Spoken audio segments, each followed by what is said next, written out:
Brothers and my sisters, I don't want to prolong your afternoon no longer than it shall be prolonged. However, let's thank Jordan for that wonderful word. Would you just help me thank him? Amen for that wonderful word. Amen. As you just heard echoed the gospel chapter of Luke, chapter 10, verses 25 through 37, I really want to zoom in on verse 37, part B of that text. For it says, and Jesus said to him, go and do likewise. Here in today's text, we journey to an area with Jesus as he voluntarily entertains a question given by this lawyer. With this particular parable in mind, a parable, a simple story that most of us have heard time and time again. A lesson about a man who was on his way to Jericho from Jerusalem. But in the course of his journey, he ended up getting robbed by two men and left to die on the side of the road. And as this wounded man was lying there on the side of the road, there was a priest who walked by on the same road.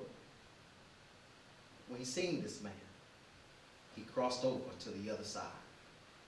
But then the text says that there was a Levite who traveled the same road. And we seen this man, he too hurried to the other side. But then there was a Samaritan who was walking this same road and seeing this man. And it took this Samaritan to have pity and mercy on this man. Brothers and my sisters, I want to ask you a question. Who is your neighbor? Who is your neighbor? It took this Samaritan to help and assist this man that was lying here on the side of the road. And so in the course of this conversation between Jesus and this lawyer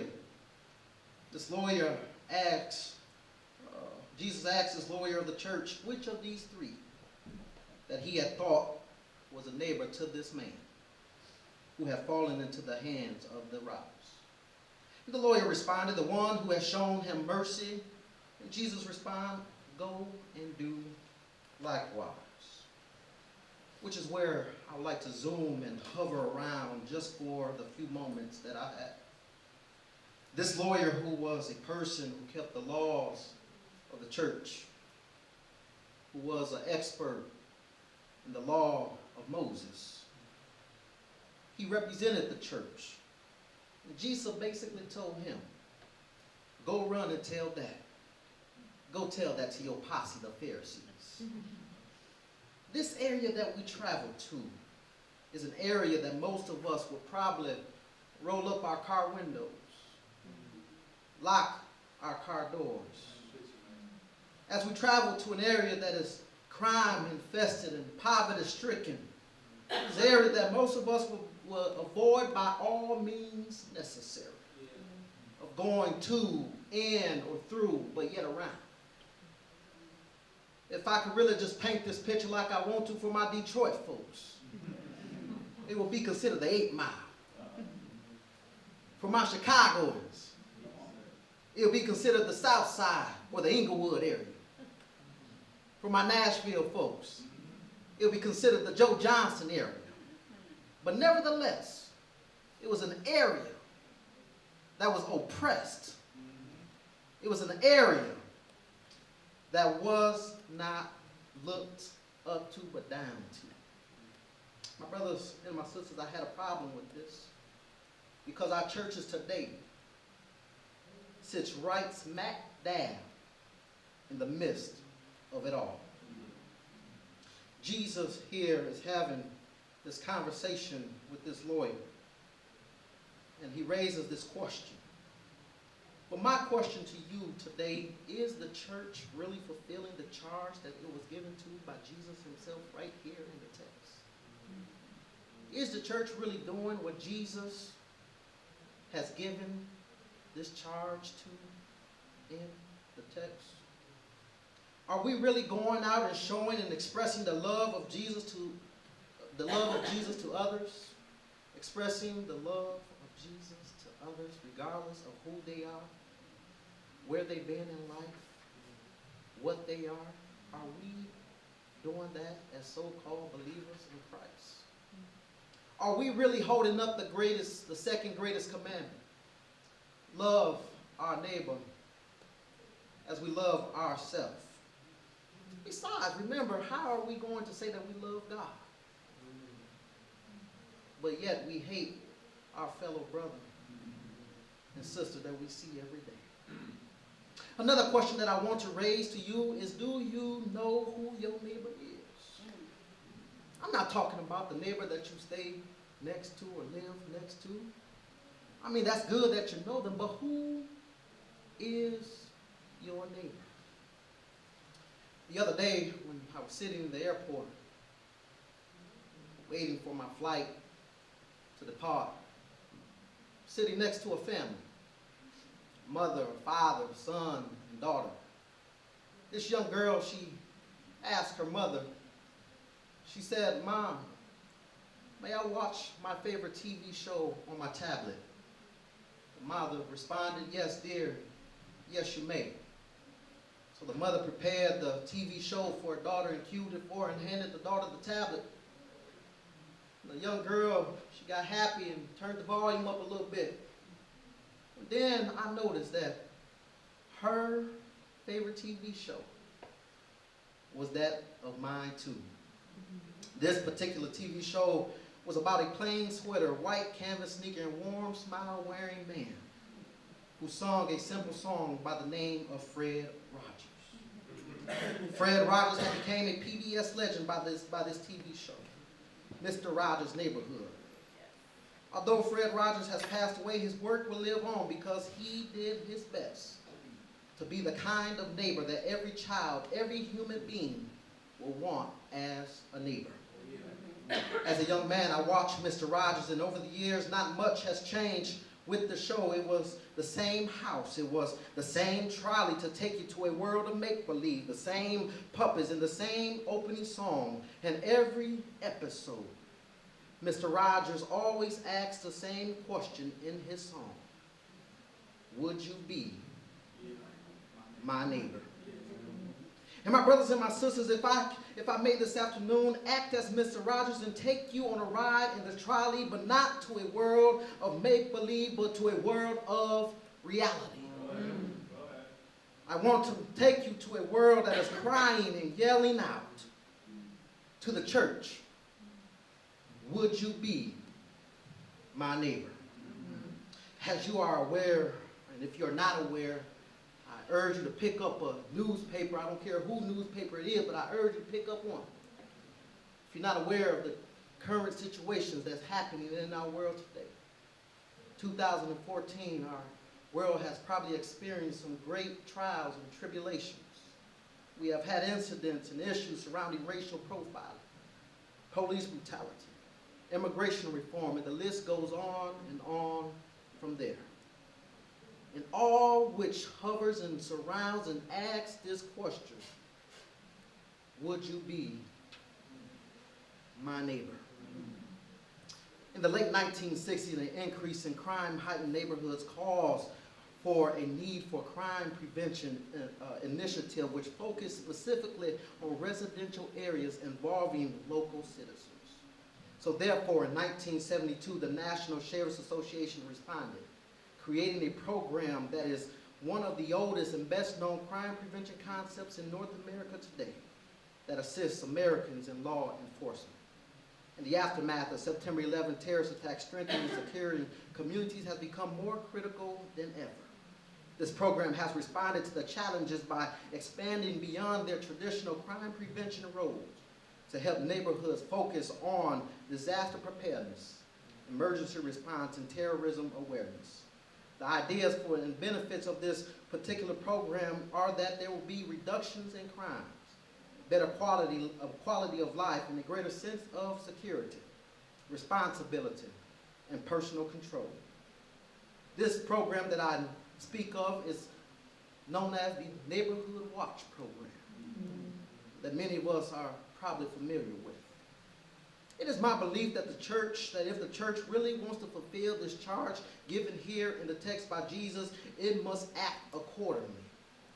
I would suggest that the church strategically and coordinate a neighborhood watch program in our local communities. But I ask that with these three concepts in mind. And I promise you I'm going to take my seat. The first concept, that if the church really wants to fulfill this charge given to the church by Jesus, we must stop ignoring the people's pain. Yeah. When you look here in the text, you see that the priest who represented the church, who seen this man that was injured, who seen this man that was in need, who seen this man who didn't have no one to help, but this priest walked by. Then you had the Levite, who is suggested to be under the priest. In the Baptist church, we will probably call that the deacon. And the job of the deacon is to assist the needs of the people. But this Levite himself walked on by. Then it took the Samaritan, who walked by and seen this man. Now I must remind you that the Samaritan had beef with the Jews. If I can really dig into this text, I don't have time, but if I can really dig into this text, I had an issue with that. Because how is it that this Samaritan cared for this Jew that didn't even have a concern for? How is it that this Samaritan was in the neighborhood that he was in? How is it? And so I wrestle with that, because my problem is that the Samaritan wasn't even supposed to be in the neighborhood. But he was. Brothers and my sisters, there's somebody here today where you probably experienced for yourself some type of church hurt. The church has hurted you in some way, and somehow you have experienced some type of church hurt. The church ignored your problems, they ignored your pain, and there you were. You went to the pastor, and the pastor asked you, what is your problem? You told him your problem. But he prayed, gave you a 2-minute prayer, patted you on the back, and said it'll be all right. If we really want to fulfill the charge of the church, we must stop ignoring the people's pain. But secondly, we must start getting involved in the people's lives. We as a church must start getting involved in the lives of people within our communities. God ain't want no spectators. He don't want no spectators. God needs some folks that's willing to roll up their sleeves, put their hand to the plow, and work instead of spectating. But my time is getting the best of me. If we really want to fulfill the charge that was given by Jesus here in the text, not only must we stop ignoring the people's pain, start getting involved, but thirdly, we must have some type of intensive caring. We must show some type of intensive caring. It's just not going to take the church to get involved, but it's also going to take some intensive caring. I close with this story about my grandfather. Went to go see my grandfather in the hospital, and when he was in the hospital, I was a young teenager, didn't really like hospitals, but I had to go to the hospital anyway. And he was in the ICU room. He was in the ICU floor, 3rd floor, St. Mary's, Racine, Wisconsin. And on this floor, me with my curious self, I asked the nurse, I said, excuse me, why is it that this floor has special nurses than the floors anywhere else in the hospital? The woman said that It's because we nurses are trained to care for people who has special needs.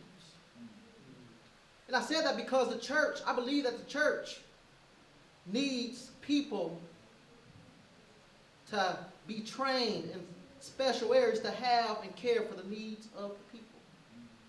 So my brothers and my sisters, I urge you, I ask you, that if you really want to fulfill the charge given by Jesus to the church, stop ignoring the people's pain. Start getting involved and show some type of intensive care if you really want to get involved. God bless you. Amen.